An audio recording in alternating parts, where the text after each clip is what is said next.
Welcome, fellow revolutionaries, to mini revolution number 3, Get Angry. But what is anger, right? I believe that anger is a signal. I believe that anger is a signal much like physical pain. Physical pain tells us when we stick our hands into a burning flame that we need to remove our hands to protect our body, okay? I believe that anger, that burning anger, tells us when we're feeling that we need to remove our emotional selves to protect our integrity. We could be talking about this on a big picture, socialized norms, systems of power and control, or a more intimate portrait of our relationships, your mothers, your lovers, your siblings. But no matter what scale, it's a signal that something is broken. So what could it be? It could be that we're being hurt. We could get angry because our rights are being violated, right? We could be angry because our wants and needs aren't being adequately met, or that we're avoiding emotions or emotional issues. We get angry when we're compromising too much of our values, our beliefs, our ambitions, our desires. We get angry when we're giving more or doing more than we can comfortably do or give, or when somebody is doing more for us than we feel comfortable at the expense of our own growth and competence, right? So no matter what scale we're looking at anger on, anger is an opportunity for us to say no to external forces of determination and definition, and yes to our own integrity, to our essential selves.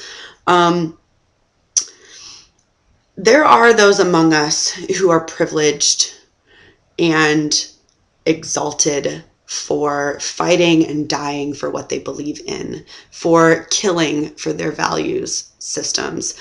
But most of us are socialized to avoid and be ashamed of our anger. Most of us are condemned for waging bloodless battles and humane revolutions for our own rights. And who am I talking about when I'm talking about most of us? I'm talking about women. As the nurturers, it's our role to hold everything together and to put that need for balance ahead of our own need for clarity and understanding. I'm talking about systematically oppressed people. I'm talking about people of color. I'm talking about queers. I'm talking about immigrants. Anyone who is dismissed as irrational, aggressive, and unworthy for expressing their anger. Why is this so? Why is our society set up this way? I'll tell you, it's a really simple answer. It's scathing and it's real. The truth is that guilty, depressed, self-loathing, self-doubting people stay where they are. And this is incredibly beneficial to existing systems of power. This is incredibly beneficial to unhealthy relationships. Okay? Well-channeled anger challenges the status quo.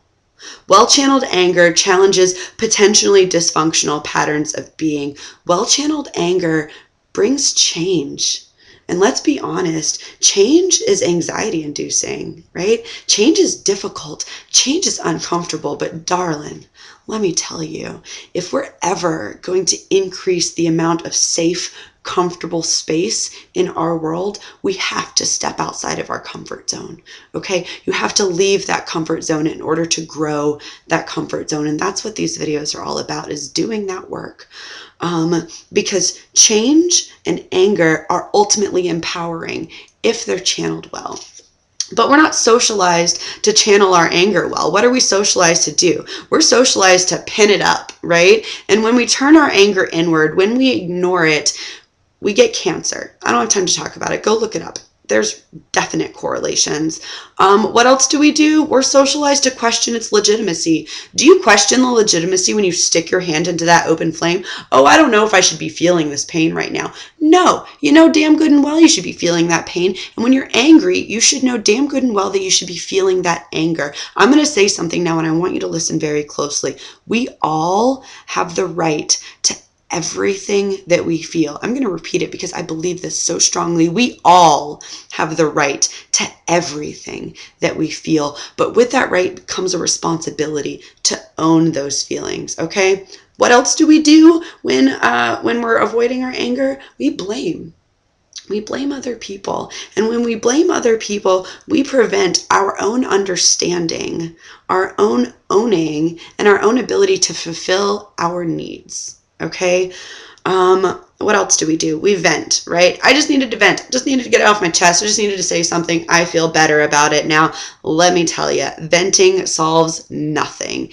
If anything, venting serves to solidify and strengthen the rules, laws, and patterns in our society and relationships that are causing this anger in the first place, ensuring that change is avoided. How does it do this? Because when we fight and complain, yet continue to submit and consent to these external systems of definition and determination, we end up depressed. We kill our self-esteem. We are racked with self-betrayal, doubt, and hatred, okay? And this is just as motionless and just as ineffective as avoiding our own emotions. So what do we do?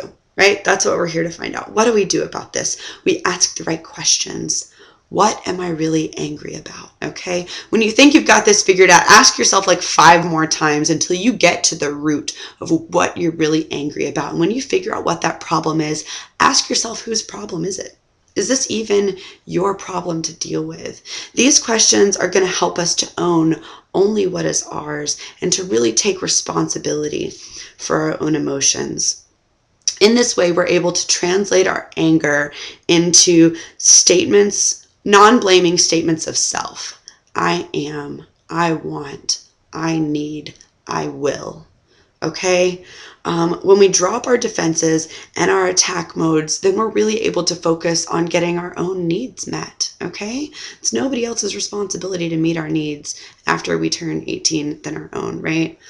So this is how we are able to express our anger in a hopeful and empowering way. And if after all of this questioning and figuring, your anger still doesn't serve you, I want you to seek out what will. So real quick, I went to this great performance called Habitus. It was a multimedia dance project that was exploring the intersections of anger, education, and identity. And the director, after the performance, said that after everything that she learned, she could see the opposite of anger only as being letting go. Okay, so there's a revolutionary idea for us. Sometimes what really needs to change is just our own minds. Okay, so in the short term, let's ask ourselves these questions and find our coping mechanisms. Count to 10. Journal.